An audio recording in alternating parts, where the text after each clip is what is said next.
Hey everyone, I'm JusmeShakoyahD and welcome to my bubble. This channel is for Black women who are on their self-love journey and are learning to take off their superwoman cape and put themselves first. My bubble is my safe space to express myself while I inspire you to do the same. This is Love the Creative Black Woman, a series where we self-care through crafting and we connect on our self-love journey together. I asked a series of questions to 12 of the superwomen in my life, and I am here answering the questions. We are officially on the final question. That was a terrible drum roll, but it's okay. I don't care.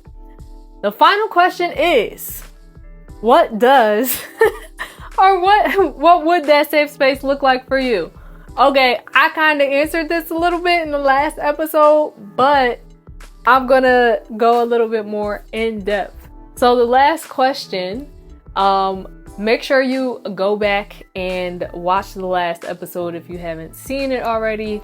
The last question was, do I feel like I have a safe space? And this question is, what does it look like? In the last episode, I did mention a space where I could be free, a space where I could enjoy myself, have peace, all of those things.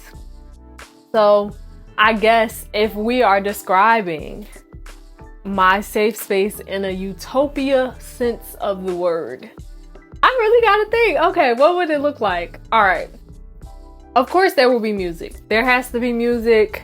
And I need some, oh, I just broke this pen. Let me put this down. All right, next. I think a plethora of music would be ideal. I think some really good speakers, but it will be soft playing music, okay? We're gonna play it soft until we're ready to just dance and blast some music. That's why we need good speakers. So we need to be able to hear everything while it's low, but also we need it to get loud and we need the bass to be dum, dum, dum, dum, dum. You know? Just like that. So what would it look like? So yeah, music, there will be books. We're going to describe the utopia and then we're going to describe regular life, a more realistic aspect of it, or maybe like an emotional safe space. So music, I like colored lights if you haven't noticed. So we're going to have some colored lights. We'll have some regular ones too. White lights, not yellow. I don't really like yellow light as much. So we'll do white light. Studio vibes, you know, on-call massages. On-call massages, a butler, a maid, because I don't, you know, why do I want to clean? It's my safe space. But also I like to clean sometimes. So we'll have the maid on call. So when I don't want to clean, they could do the hard stuff. I'll do the decluttering. They could do the scrubbing. I like that. That's good teamwork right there. And of course, a nice comfy bed, because I like to take naps. I like that. That utopia, it sounds nice. Okay, safe space. What does it look like now? This is hard to describe. How did y'all answer this question? Because what words am I supposed to be using?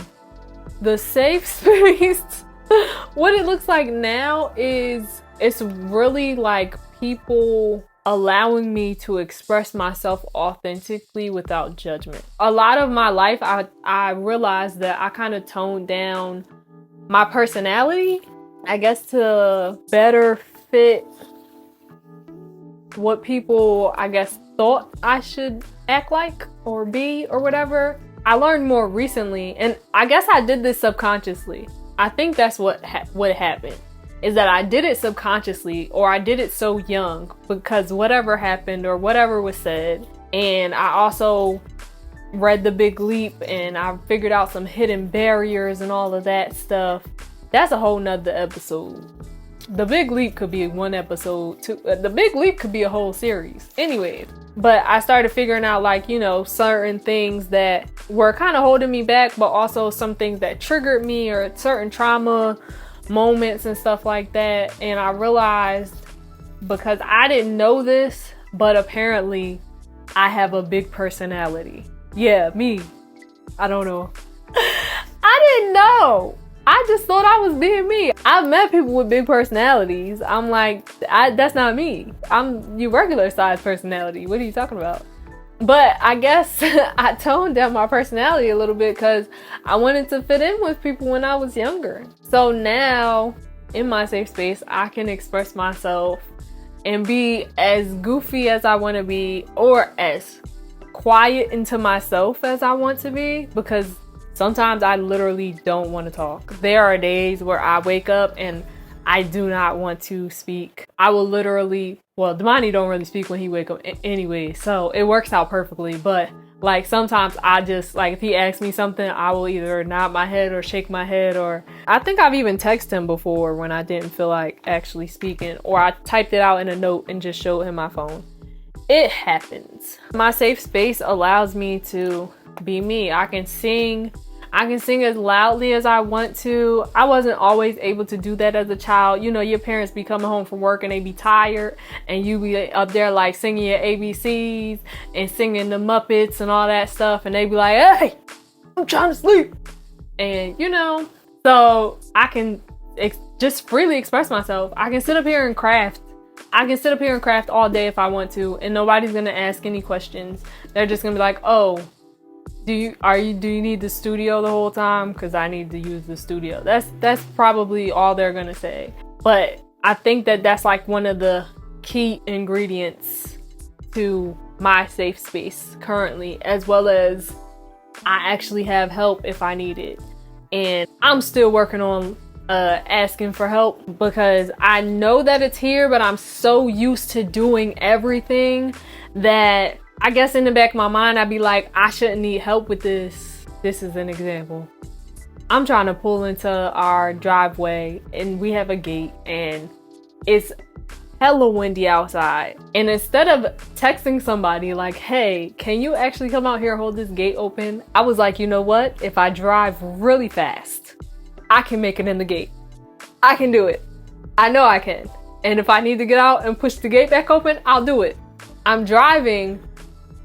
Luckily, I pulled in far enough before the gate swung and smacked my car, because it would have actually probably broken my window if I hadn't moved back far enough. But I actually have help. I wound up still backing in. I got out and I pushed the gate open. I backed in. But then when I left again, I made sure I asked for help when I left and when I came back, because why I'm about to damage my car because I don't want to ask for help when I have help. I have help. So yeah, my safe space, there's help. There's help when you need it. And sometimes when you don't know that you need it, there's still, you know, sometimes you just don't need help. You just don't realize it, but the help is there. There's still music. There's lots of music, but it's like I'm able to just express myself. I'm able to not feel judged. I am able to feel uplifted when I need it. I can have peace and quiet when I want it or when I need it. If I need to talk to somebody, just bounce ideas off of them or process my emotions or feelings, I have that option.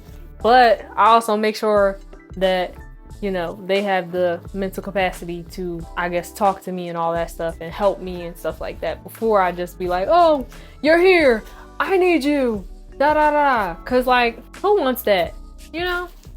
So I do have a safe space and I'm grateful for my safe space. And my safe space looks like me being as wild and crazy as I want to. Like, me just being able to be me. And as I discover the newer versions of myself and even the older version of myself, as I reconnect to my inner child and I act like a goofball or I act super serious, because I do both, I'm able to do that and express myself, and I feel heard and I feel seen. And there have been times and places in my life where I have not felt seen, and in my safe space I feel seen, and I love it. So that is what my safe space looks like. I might have more of an answer on this in a few weeks, but right now this is what I came up with. But also there are colored lights. You see that? Yep. part of my utopia. And I don't know, we can create freely. There's sunlight, there's good vibes, great conversation, amazing people. I stole that from being Breeze, but it's the truth. Yeah, I got my safe space. It's important though. Dear Black woman, make sure you create your safe space. Even like I said, if you are creating a safe space within yourself, which I am also doing, make sure that you feel heard, you feel seen, and you feel comfortable to express yourself and be yourself and just love yourself. Like, you have to see yourself to love it, to accept it, to embrace it. And knowing who you are and getting to know yourself each day, because we do evolve as human beings, is a beautiful thing. It's not as scary as you might think. So just take a moment and think about what you want your safe space to look like, to feel like, to sound like, and start within. Start creating that for yourself within. Start creating it within your home, even if it just starts with one room. If it starts with a closet, decorate it so it can be your safe haven when you go home. It's a great place to start. Love, the creative Black woman. Thank you guys for joining me again. I will see you guys next time. Let me know in the comments, what do you feel like your safe space would look like, or what does it look like now? I want to hear more, because I don't even know if I went into enough detail or not. I want to hear about your safe space, what it feels like, what it sounds like, what it looks like. Are there colored lights? Let me know in the comments below, and I will see you guys next time. Bye.